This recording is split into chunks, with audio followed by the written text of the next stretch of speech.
Halo teman-teman, selamat datang di channel Pucin Novel Audio. Jangan lupa subscribe ya. Terima kasih. Episode 73.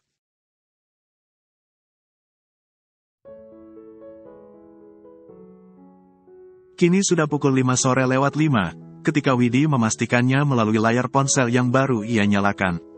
Di sana ia mendapati pesan WA dari sekretaris Lim dan memang baru masuk. Berbunga, bunga rasanya walau bunga yang Widi rasa dan benar membuat wanita itu bahagia, tak tampak. Namun Kalandra dan Arum yang diam kerap memantau Widi melalui kaca spion, tetap bisa merasakannya. Apalagi mereka paham, bersama calon pasangan kali ini akan jauh lebih membuat Widi bahagia. Di tempat berbeda, di rumah sakit Ibu Muji dirawat, Dr. Andri baru sampai bersama sang putri. Di ruang VIP yang ada di sana, Ibu Muji yang terbaring kaku bak mayat hidup, tak hanya sendiri karena ada sang suami yang menemani. Pak Ardi selaku papa Dr. Andri, mendengkus pasrah. Membuat Dr. Andri yang mendapatkannya sudah langsung berasumsi buru asteriska.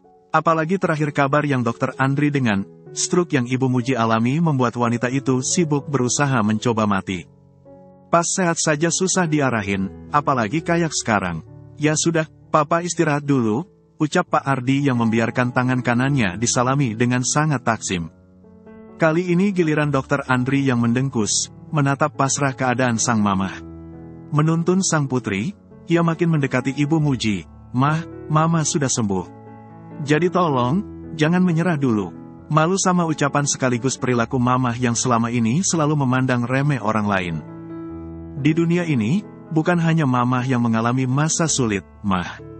Di dunia ini, aku dan orang terdekat mamah, malah jauh lebih sulit ketimbang mamah dan itu karena keegoisan sekaligus ketamakan mamah.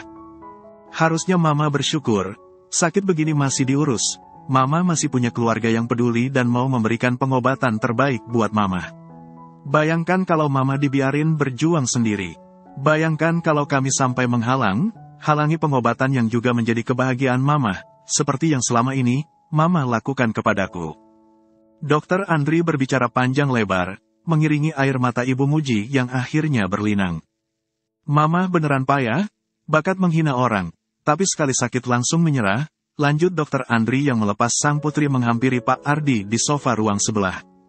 Kalau masih sehat saja merepotkan, apalagi kalau mama sampai sakit, kesal Dr. Andri. Ya makanya, mama pengen mati saja, isak Ibu Muji dengan suara yang terdengar tidak jelas karena efek stroke yang dialami memang membuat pita suaranya sampai terganggu. Mulutnya yang biasanya terbuka lebar di setiap menghina sekaligus merendahkan orang saja, kini sangat terbatas hanya untuk sekadar terbuka. Selain bibir Ibu Muji yang menjadi miring tak simetris. Kasih mama racun, mama malu kalau orang tahu mama begini. Rengek Ibu Muji dan membuat Dr. Andri merasa makin depresi. Karena seperti apa yang Pak Ardi rasa, saat sehat saja, Ibu Muji sulit diarahkan. Apalagi dalam keadaan sekarang dan menjadikan ingin mati, sebagai nyanyian. Melihat mobil Arum dan juga mobil Pasana memasuki area parkir, Pak Haji sang musafir cinta yang masih memakai kacamata khusus, langsung was. Sempat membuka kacamatanya untuk mengawasi lebih saksama. Nyatanya ulahnya itu malah membuat penglihatannya tidak jelas, hingga ia buru kembali memakai kacamatanya. Tentunya, ia yang awalnya sudah duduk santai di meja dekat pintu masuk, buru mendekati mobil Arum. Tampak Kalandra yang baru saja keluar dan memang mengemudikan mobil. Kemudian, pria itu membuka setiap pintu, dan terakhir pintu sebelah kemudi. Arum yang ada di sana, dan Kalandra berangsur membopongnya dengan dalih. Demi keamanan jahitan selain Kalandra yang takut sang istri turun bro. Pak Haji yang mendapati Widi akan turun juga, menjadi terinspirasi dan hendak melakukan apa yang Kalandra lakukan kepada Arum. Janda tercinta, kemarilah, ia merentangkan kedua tangannya dengan gaya yang begitu gagah.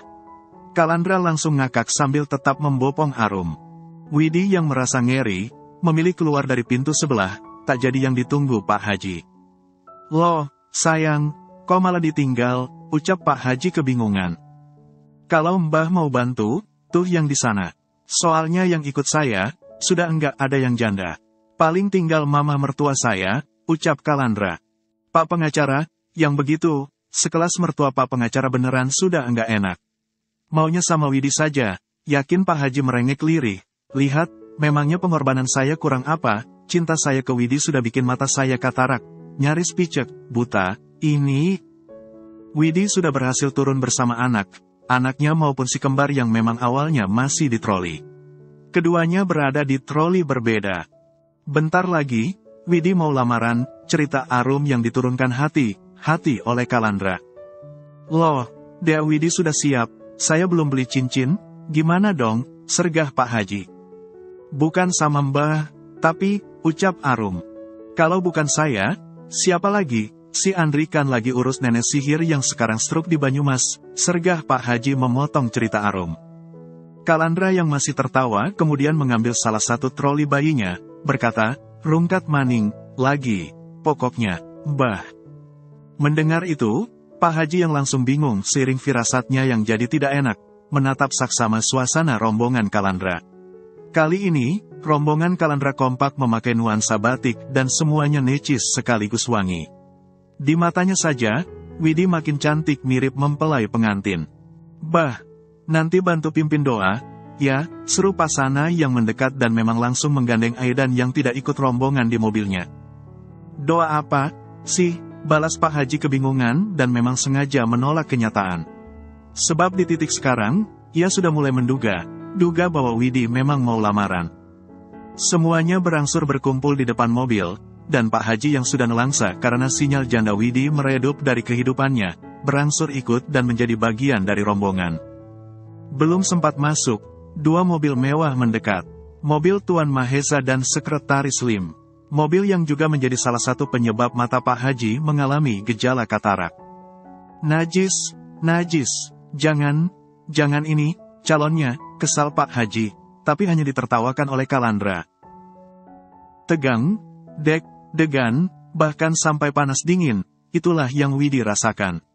Apalagi ketika rombongan Tuan Mahesa maupun Sekretaris Lim, satu persatu keluar dari mobil. Tak beda dengan mereka, rombongan Tuan Mahesa dan Sekretaris Lim juga memakai nuansa batik. Pak Haji yang sadar siapa calon Widi, segera mendekap sebelah lengan Widi. Padahal, Sekretaris Lim baru jongkok, membentangkan kedua tangannya dan membiarkan Salwa masuk ke dalam dekapannya. Dia sama Wawa saja, kamu sama saya. Biar adil, dia dapat anaknya, saya dapat mamahnya, yakin Pak Haji yang sampai dijewer oleh Kalandra sesaat setelah Kalandra memberikan troli berisi Azura kepada sang istri. Pak pengacara, enggak sopan sekali Anda. Masa sama orang tua berani jewer, rengek Pak Haji belum mau melepaskan Pak Haji. Sudah dilepas, kalau Mbah mau lepas, Saha baru mau lepas, lirih Kalandra penuh peringatan. Ya sudahlah, saya rela telinga saya lepas, asal tetap bisa sama Dea Widi, balas Pak Haji pasrah. Fans garis keras ya, pokoknya, ucap Sekretaris Lim berkomentar sembari tersenyum geli menatap Pak Haji. Bukan lagi fans garis keras. Hati saya saja bentuknya jadi W saking sayangnya saya ke Dea Widi, yakin Pak Haji.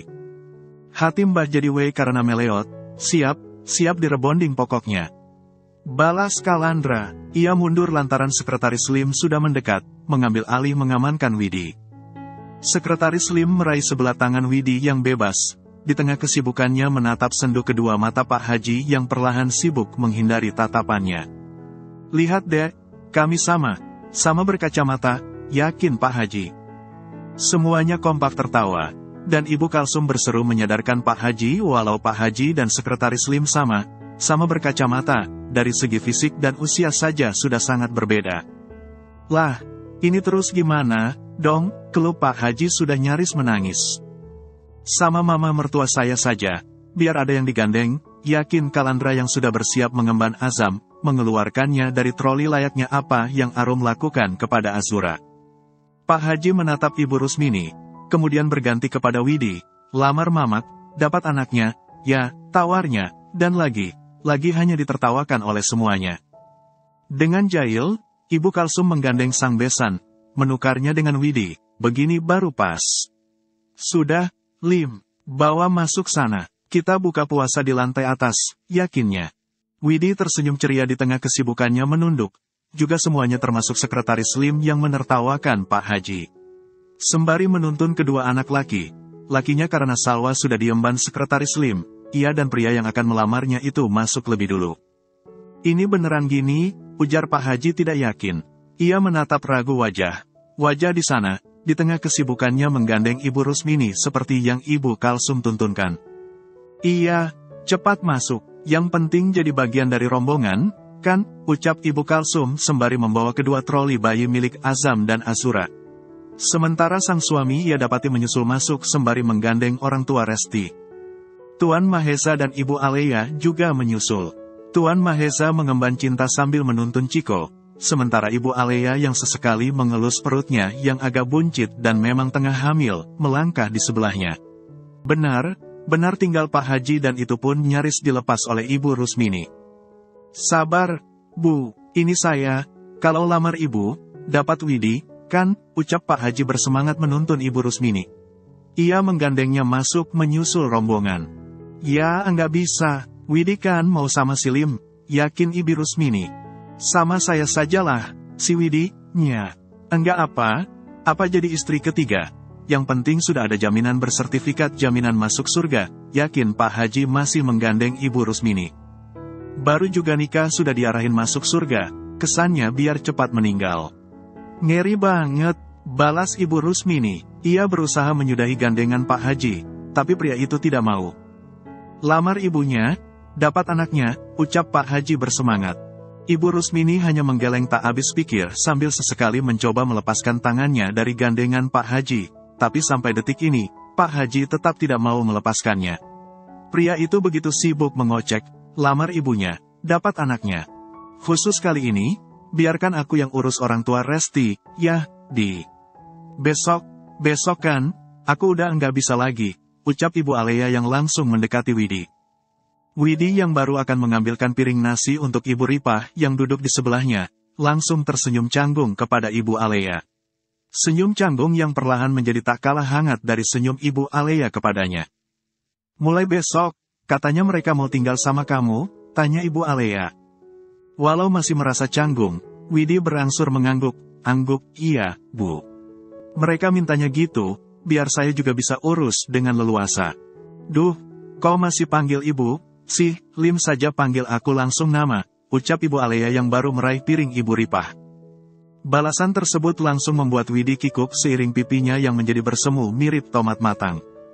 Suamiku dan Lim, sama pendiam, tapi Lim masih lebih parah. Tapi ya enggak tahu juga kalau Lim sudah sama kamu. Beda ke orang kan biasanya beda sikap. Bisa jadi ke yang lain termasuk ke kakak sendiri pendiam, ke pasangan apalagi kalau sudah menikah, jadi cerewet bahkan lebih, ucap Ibu Alea. Widi mengangguk seiring ia yang tetap menunduk, sejauh ini sih masih diam. Paling bentar lagi, ucap Ibu Alea masih mempertahankan senyum hangatnya. Widi kembali tersipu bersama hatinya yang lagi seperti dipenuhi bunga setaman. Apalagi ketika ketiga anaknya tengah mengerumuni sekretaris Lim. Salwa tetap jadi kesayangan dan berada di pangkuan. Adelio yang paling bontot baru saja diboyong duduk di paha kanan, sementara Adrian yang usianya sudah 5 tahun, duduk di sebelah sekretaris Lim, di tempat duduk berbeda. Ketiganya tengah menunggu sekretaris Lim memutarkan video di ponsel canggih milik sekretaris Lim. Acara pertemuan kali ini memang sekalian untuk buka puasa bersama. Mereka baru saja berbuka dan kini tengah sibuk bersama keluarga masing-masing, walau mereka tengah menghadap meja yang sama. Kalandra yang lagi disuapi Arum, Pasana dan Ibu Kalsum yang masih dengan penuh sayang mengasuh Aedan yang tidak mau diam. Si kembar yang sudah kembali masuk troli, juga Tuan Mahesa yang sedang berbuka puasa sambil sesekali menyuapi Ciko dan Cinta. Sementara Ibu Alea, tampak tengah melakukan pendekatan kepada ibunya Resti. Sementara untuk pasangan dadakan yaitu Pak Haji dan Ibu Rusmini, keduanya sudah langsung pisah, duduk berjarak walau masih menjadi bagian dari mereka. Jadi, Widi juga tidak memiliki pilihan lain selain langsung menyiapkan anaknya makan. Daripada ia keki bingung mau bagaimana karena ia tak mungkin meniru jejak Arum yang menyuapi Kalandra. Walau jika dilihat dari kesibukan sekretaris Lim dengan ketiga anaknya, pria itu baru bisa makan kalau ada yang menyuapi. Namun, masa ia menyuapi sekretaris Lim yang beberapa saat lalu baru saja memintanya secara resmi kepada pihak keluarganya. Mas makan dulu, ucap Widi setelah kembali membawa sepiring nasi lengkap dengan lauk, untuk anak-anaknya. Sekretaris Lim langsung menatap Widi. Aku makannya nanti saja, toh besok juga sudah enggak bisa gini. Yang penting anak makan dulu. Balasan dari Sekretaris Lim langsung membuat hati Widi meleleh. Susah payah Widi menahan diri karena biar bagaimanapun, ia sudah langsung tersipu. Bisa ia pastikan, pipinya sudah merah menahan kebahagiaan yang bercampur rasa gugup. Kalau gitu aku ambilin Mas makan juga, ya, lanjut Widi yang tak bisa banyak bicara kepada Sekretaris Lim lantaran ia terlalu gugup. Segera ia menuju meja belakang dan meraih setiap menu dari sana. Dek Widi, saya juga mau diambilin makan juga, rengek Pak Haji yang juga duduk di hadapan Sekretaris Lim, persis di sebelah Ibu Kalsum dan Pasana. Lah, piring Mbak saja masih penuh, tegur Ibu Kalsum yang kemudian sengaja berkata, lamar ibunya, dapat ibunya saja. Ibu Rusmini yang tengah mengaduk es campurnya berkata, Ibu Kalsum, saya juga enggak mau. Sontak, balasan Ibu Rusmini barusan yang terdengar ketakutan, langsung membuat Ibu Kalsum terbahak. Mbak enggak mau nyumbangin lagu, tegur Kalandra yang kemudian menerima suapan arum lagi. Serius ini mau nyumbang lagu Mas Denny Cagur, yang judulnya Kali Ulasku. Balas Pak Haji serius dan buru berdiri. Sayangnya, Widi yang jelas ia beri kode keras sama sekali tidak peduli. Wanita berhijab batik dan menjadikan jilbab keemasan itu tetap anteng makan di sebelah Sekretaris Lim. Masakan di sini enak semua, ucap Sekretaris Lim sambil menikmati makanan di piringnya. Ini khas orang sini, tapi sengaja dikurangi level pedasnya, soalnya Mas dan Pak Mahesa kurang suka ke pedas, kan? Balas Widi yang walau tengah menyuapi anak-anaknya, masih kerap menatap sekaligus membalas tatapan Sekretaris Lim. Bukannya kurang suka, tapi memang enggak bisa. Ya kayak kemarin, makan pedas dikit langsung muntaber. Sebenarnya aku termasuk Koko, suka makanan pedas, tapi lambung kami yang enggak kuat, jelas Sekretaris Lim. Efek enggak biasa kayaknya sih, ya, balas Widi, dan Sekretaris Lim yang ada di sebelahnya, mengangguk-angguk. Kalau ini buat besok, basi, enggak, tanya Sekretaris Lim.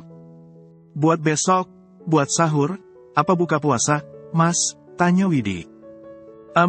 Sahur, ucap Sekretaris Lim yang kemudian mengunyah makanan di dalam mulutnya dengan sangat santai.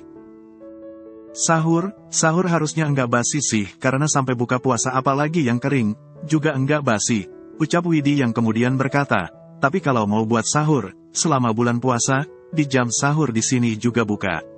Dari pukul 2 pagi di sini sudah buka. Ya sudah, berarti sahur nanti kita bisa ketemu lagi, balas Sekretaris Lim yang langsung tersenyum ceria.